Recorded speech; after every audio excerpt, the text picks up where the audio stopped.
महारानी, तेरा भी झाड़ू पोछा नहीं हो पाया है? कब से तू इसी में लिपटी पड़ी है? खाना वाना नहीं बनना क्या? हाँ मम्मी जी, बस हो गया है, जा रही हूँ खाना बनाने।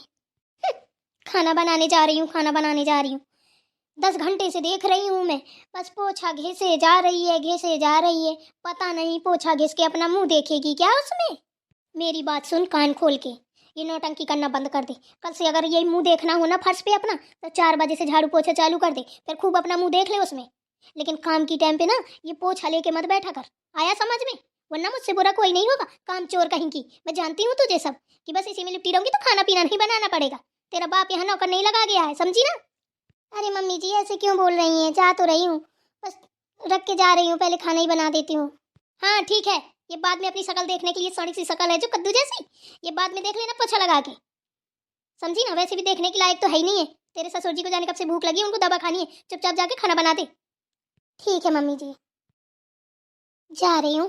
पहले पापा जी के लिए कुछ बना दूँ, उनको दवा खानी है, बाद में काम करूँगी। अरे राम जी, काम करते करते तो थक गई हूँ, तो किसी चीज़ का मन भी नहीं कर रहा है। चलो थोड़ा आराम कर लेती हूँ, फिर बनाती हूँ पापा जी के लिए कुछ खाने को।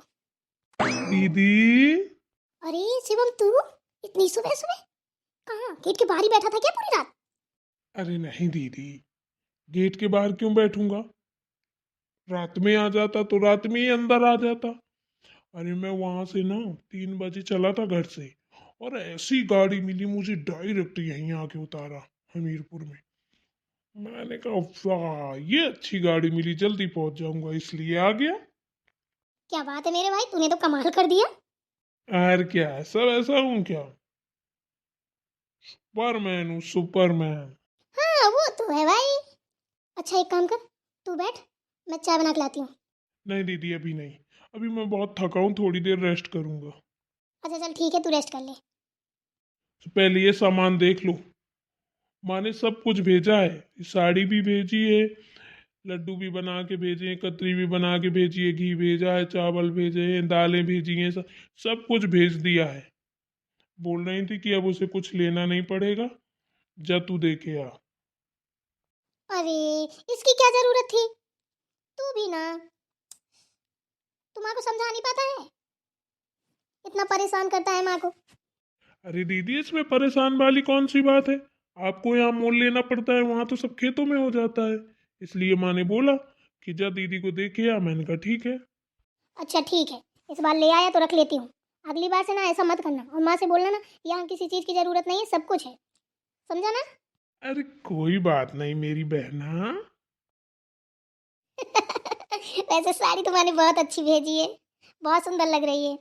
वाकई मेरी माँ की पसंद बहुत अच्छी है। ये ज्यादा खुश होने की जरूरत नहीं है, समझी ना? ये मेरी लाई हुई है, माँ की लाई नहीं है। दांत निकाल रही है जो खड़े खड़े। अच्छा तेरी लाई है, चल तेरी ही सही। तो तेरी पसंद कौन सा कम है? अब बड़ा हो गया, दीदी के लिए साड़ी वाड़ी लाने लगा है? अच्छा, अभी खड़े खड़े हे हो रहा है, खाना पीना नहीं बनना क्या? हैं? बड़े दांत निकाले जा रहे हैं, भाई को देख के बड़ी दतमुखड़ी हो रही है। हैं? यहाँ सांप सूंघे रहता है का? यहाँ सब दुश्मन की तरह लगते हैं, तो यहाँ किसी से नहीं इतने दांत निकलते। अरे नहीं माँ, ऐसी कोई बात नहीं है, देखो भैया कितनी अच्छी साड़ी लाया मेरे लिए। अरे हाँ हाँ सब देख ली है, जा, ज्यादा ड्रामा फैलाने की जरूरत नहीं है। बड़ी साड़ी वाली आ गई है, सब कोई देता है अपनी बेटियों बेटियों को। अरे तुम्हारा भाई क्या लाएगा? मैं तो अपनी बेटी को तो देखो इतनी महंगी महंगी साड़ी देती हूँ कि साला तुम्हारे तो औकात से बाहर है। माँ जी, चरण स्पर्श। हाँ हाँ हाँ, खुश रहो खुश रहो। भैया हाँ दीदी बोलो। तुम आराम करो, जब तक मैं चाय नाश्ता कर इंतजाम करती हूँ। ठीक है दीदी, ठीक है। आग लगे ऐसी सामान में, सड़ा गला सामान आ गया, बड़ी तारीफ के ऊपर तारीफ झेले पड़ी है। अरे भैया, माँ की बातों को दिमाग में मत लेना, उनकी तो आदत ही है ऐसी, मैं कभी नहीं इन चक्करों में पड़ती। अरे कोई बात नहीं दीदी, होता रहता है। चलो, हाथ मुंह धुल लेता हूँ, फिर आराम करता हूँ। मर गए, कहाँ को गए सब साले, मरे। क्या करना है मुझे, साला आ गया, एक दिन का मेरा खाना जो एक्स्ट्रा चल जाता वो भी खा के चला जाएगा। चलो अब देखती हूँ क्या क्या लाया है, कुछ अच्छा सामान होगा तो अपनी बेटी के लिए निकाल के रख लूंगी, भेज दूंगी। ए, मैं तो सोच रही थी बहुत अच्छी है, दूर से दिख रही थी ऐसी गधई साफ साड़ी। कौन पहनता है, हमारे यहाँ तो काम वाले भी ना पहने। छी, मैं तो सोच रही थी बहुत अच्छी है। तो कल आया होगा, सब सड़ा गला ले आया होगा। हमारी बराबरी करेगा क्या? हमारी तो 7 जन्म ले लेगा तभी बराबरी ना कर पाएगा। क्या बात है जानकी, बड़ा सामान समेटे बैठी है। अरे चंदा जी कब आ गई दिल्ली से? अरे जानकी, मुझे तो 4-5 दिन हो गए हैं। क्या बात कर रही हो जीजी, दिखाई तो दी नहीं। आज दिखी हो, 4-5 दिन कहाँ गोल रही हो? अरे जानकी, घर आई तो देखा इतना गंदा पड़ा था, इतना गंदा पड़ा था, बता नहीं सकती। बस उसी कामों में लगी रही पूरे दिन, साफ सफाई साफ सफाई, बस इसलिए दिखाई नहीं दी। अब मैं कहाँ गोल होंगी। बैठो बैठो जीजी बैठो। देखो बहू की मायके से सामान आया, वही देख रहे थे। सड़ा गला एकदम से, देखो तो सड़ी सी साड़ी। अपने घर में तो नौकर भी ना पहने। पता है चंदा जीजी, अभी मैंने बिटिया को भेजी थी साड़ी, पूरे घर को कपड़े भेजे थे, बच्चे बच्चे को तक भेजे थे। सोच लो, अब उस घर में बिटिया को भेजेंगे तो सबको तो भेजने पड़ेंगे। और यहाँ तो देखो, भाई आया है एक साड़ी लेके, वो भी लगता ही, दीदी ये आपके लिए है, मेरी पसंद की है, फलाना ढमकाना, मार दुनिया का गाय चला जा रहा है। मैंने कहा मरो क्या करना, अपन को कह दीजिए, अपने तो ढेर लगा। अपन तो अपन कितना सामान देते हैं अपनी बिटिया को, ऐसे टुटपुनियन की सामान की अपन को क्या जरूरत है? और फिर इतना एक कोने में पड़ा रहता है, अपने कहा होता है। हाँ जानकी, वो तो ठीक है, वो तो सभी के कोनों में पड़ा रहता है, लेकिन वो बहू के मायके से आया है, इज्जत करो उसकी, ठीक है? जब अपन सामान देते ना, तो यही दशा अपनी बिटिया के भी ससुराल में होती। का भेजो, इतना तो हमारे कोने में पड़ा रहता। दिखाओ कहाँ पड़ा रहता कोने में, जरा हम भी तो देखें। चलो, इतनी बड़ी बड़ी मार रही हो, सबके साथ यही होता है। तो बहू की इज्जत करना सीखो, तब बिटिया की इज्जत होगी, समझे ना? फिर आए दिन रोती फिरती रहती हो, बुरा लग रहा होगा हम कह रहे हैं तो, है ना? कि हमारी बिटिया के साथ हम ऐसा कह रही थी, हमारी बिटिया के साथ ऐसा कह रही थी। देखो जानकी, एक बात बताए ना, कहते हैं कि माँ बाप कभी कोई कसर नहीं छोड़ते हैं अपनी बिटिया के लिए। जब बिटिया पैदा होती है, अपनी किस्मत में खुद लिखा के आती है कि उसका है। समझ रही हो हम क्या बोल रहे हैं? हाँ जी जी, समझ रहे हैं, बोलो। आज उसके माँ बाप हैं, भाई अच्छा है तो दे ले रहा है, दे रहा है, आ रहा है। काश उसके भाई बाप माना होते तब क्या करती? तो ये भी ना आता, तब कह देती ले आओ राम रंडा बगल में डंडा, को हो तो आओ तो जाओ। तो अब तो कुछ है भी नहीं है, अब कौन आएगा जाएगा, बोलो? यही बोलती ना। मतलब बिटिया को किसी भी तरीके से मतलब पार नहीं है। तुम भी कभी बिटिया थी? बताओ, हमारी तुम्हारी सास कितना बोलती थी, अपने मायके से कितना आता था, हमारे मायके से कितना आता था, तुम्हारे मायके से कितना आता था, बताओ? सास कभी खुश हुई अपनी? ये बात तो चंदा जी आप बिल्कुल सही बोल रही हो।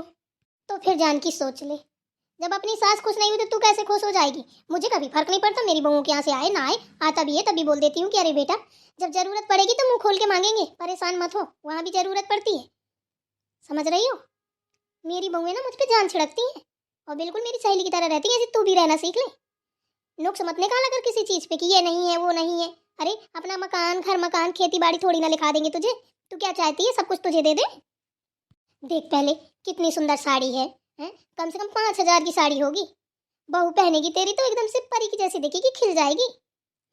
अरे साड़ी को तू लगता ही बोल रही है, तो तू कितनी बड़ी लाखापति है, बता कितने की खरीद के दे सकती है? बहू को पहना सकती है, माना बेटी को दे सकती है, बहू को कितने हजार की पहना सकती है? अरे चंदा जी मुझे माफ कर दो, आज आपने मेरी आंखें खोल दी। मैं बहुत अंधेरे में जीती थी, मैं सोचती थी बहू अच्छी नहीं है, बहू के मायके से अच्छा सामान नहीं आता, मेरी बेटी बस बेटी बेटी नजर आती थी। अब मेरी आंखें खुल गई हैं, मुझे माफ़ कर दो दीदी। मैं क्यों नहीं समझ पाई कि बहू ही बेटी है, क्योंकि अपनी बेटी तो चली गई, दूसरी बेटी आती है। जब कहते हैं बेटी को देते हैं तब बहू को बुलाते हैं। मैं कितनी बड़ी बेवकूफ़ थी, पागल थी, मुझे माफ़ कर दो चंदा जी। चल चल कोई बात नहीं, देर आए दुरुस्त आए। तेरी बहू बहुत अच्छी है, उसे प्यार कर, देख फिर कितनी खुशियाँ मिलेंगी। ठीक है चंदा जी, आज के बाद ना मैं बहू से बहुत प्यार करूँगी। मम्मी जी खाना लीजिए। अरे बेटा खाना ले आई क्या? अरे देखो बड़ी सासू माँ भी आई, उनके लिए भी लेके आओ खाना। ठीक है लाती हूँ। बड़ी सासू माँ पैर छू रहे हैं। खुश रहो बेटा, दूधो नहाओ पूतो फलो, माता रानी करे तुम्हें लंबी आयु दे, हमेशा सुहागिन रहो, हरी भरी रहो। बहू बेटा पहले अपनी बड़ी सासू माँ को खाना दो। ठीक है मम्मी जी। नहीं नहीं मुझे नहीं खाना है, मैं खा के आई हूँ। सुबह मैंने ना चने का साग और ज्वार की रोटी बनाई थी, वो खा के आई हूँ। ला बेटा तो मुझे दे दे, मैं खा लूँ। लीजिए मम्मी जी।